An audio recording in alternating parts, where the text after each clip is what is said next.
Welcome back to SK study point. आज मैं आपको निवेश के प्रकार बताऊंगा। निवेश कितने प्रकार के होते हैं, चलिए स्टार्ट करते हैं। प्रेरित निवेश, पहला प्रकार प्रेरित निवेश है। दूसरा नियोजित निवेश, तीसरा वास्तविक निवेश और फोर्थ जो है हमारा चौथा जो है स्वतंत्र निवेश। ठीक है, तो चलिए प्रेरित निवेश क्या होता है देखते हैं। प्रेरित निवेश लाभ कमाने की भावना से किया गया निवेश है। प्रेरित निवेश आय से संबंधित है। प्रेरित निवेश क्या होता है? प्रेरित निवेश वह निवेश होता है जो लाभ कमाने की दृष्टि से किया जाता है, यानी लाभ को अधिक प्राप्त करना है तो ये निवेश किया जाता है। अगर लाभ नहीं प्राप्त हो रहा तो ये निवेश को कम कर दिया जाता है। जैसे हम ये निवेश को कह सकते हैं कि एग्जाम्पल लेते हैं इसका, ऑटोमोटिव इंडस्ट्री। जैसे कि जब गाड़ियों का बिक्री, फोर व्हीलर का बिक्री अधिक, मारुति का बिक्री अधिक बढ़ने लगता है तो ये इंडस्ट्री वाले जो होते हैं ना, ये अपना निवेश को बढ़ा देते हैं, अधिक से अधिक गाड़ियों का उत्पादन, प्रोडक्शन करने लगते हैं, जिसके कारण अधिक से अधिक व्हीकल बिके और इन इंडस्ट्री को अधिक लाभ प्राप्त हो। तो ये लाभ के दृष्टि से संबंधित होता है प्रेरित निवेश। जब ऑटोमोटिव लाइन में व्हीकल की डिमांड कम हो जाती है तो ये कंपनी व्हीकल की उत्पादन कम करने लगती है, कम कर देते हैं, जिसके कारण ये धीरे धीरे लाभ कम प्राप्त होने लगता है। इसे हम प्रेरित निवेश कहते हैं। यानी कि प्रेरित निवेश लाभ कमाने के उद्देश्य से किया जाता है। ठीक है, और इसके विपरीत अगर हम ले तो स्वायत्त निवेश या स्वतंत्र निवेश। इसके विपरीत अगर हम ले तो प्रेरित निवेश का विपरीत क्या होता है? स्वायत्त निवेश, जिसे हम स्वतंत्र निवेश भी कहते हैं। ठीक है, तो इसका डेफिनेशन आप क्या देंगे? ये वह निवेश होता है जो आय से प्रभावित नहीं होता है। यानी कि स्वतंत्र निवेश या स्वायत्त निवेश वह निवेश होता है आय को बढ़ने पर या आय के घटने पर इसके ऊपर कोई प्रभाव नहीं पड़ता है। उदाहरण से समझते हैं, जैसे कि यह निवेश गवर्नमेंट करती है, सरकार करते हैं। सरकार जैसे कि स्कूल बनवाते हैं, सड़क बनवाते हैं, पुल बनवाते हैं, ये ना सार्वजनिक कल्याण के लिए सरकार करती है। सरकार अपना लाभ नहीं देखती है कि हमें लाभ प्राप्त हो रहा है या नहीं।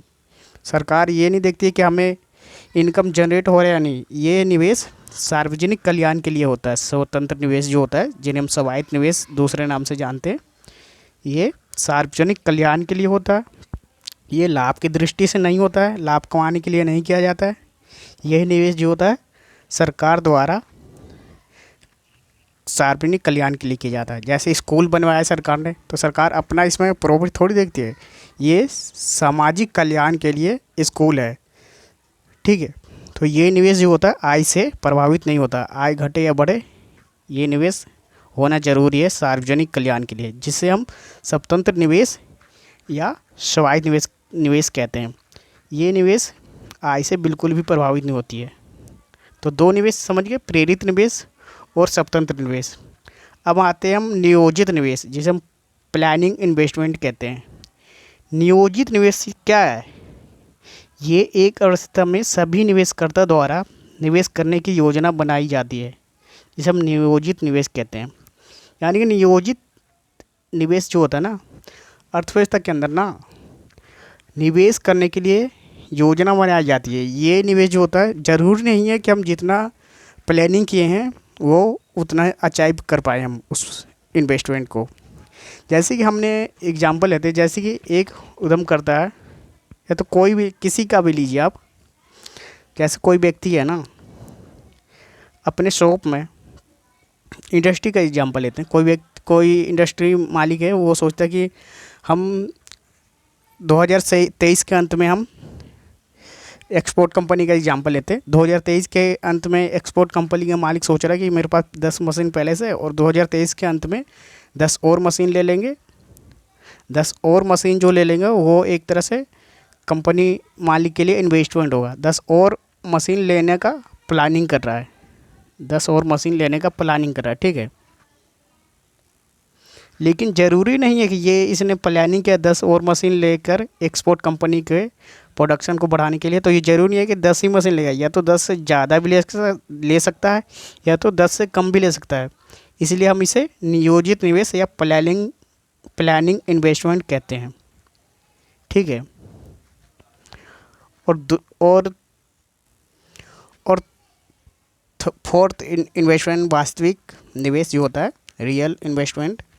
हमने 3 निवेश देख लिया, और चौथा निवेश ये है कि वास्तविक निवेश क्या होता है। वास्तविक निवेश अर्थव्यवस्था के अंदर एक वित्तीय वर्ष के दौरान किए गए कुल निवेश को वास्तविक निवेश कहते हैं। एक वित्तीय वर्ष यानी कि 1 अप्रैल से 31 मार्च के अवधि को हम एक वित्तीय वर्ष कहते हैं। यानी कि इस अवधि के दौरान जो भी निवेश करने की, इसमें वास्तविक निवेश होती है। यानी कि कोई उद्यमकर्ता अगर अपनी कंपनी में 100 करोड़ का इन्वेस्टमेंट करने का प्रण ठान लिया कि हाँ वो 100 करोड़ का इन्वेस्टमेंट करेगा, तो वो उस कंपनी में वित्तीय वर्ष के अंदर 1 अप्रैल से 31 मार्च तक वो 100 करोड़ का इन्वेस्टमेंट कर ही रहेगा, जिसे हम वास्तविक निवेश कहते हैं। अर्थव्यवस्था के अंदर एक वित्तीय वर्ष के दौरान किए गए कुल निवेश को वास्तविक निवेश कहते हैं। ठीक है।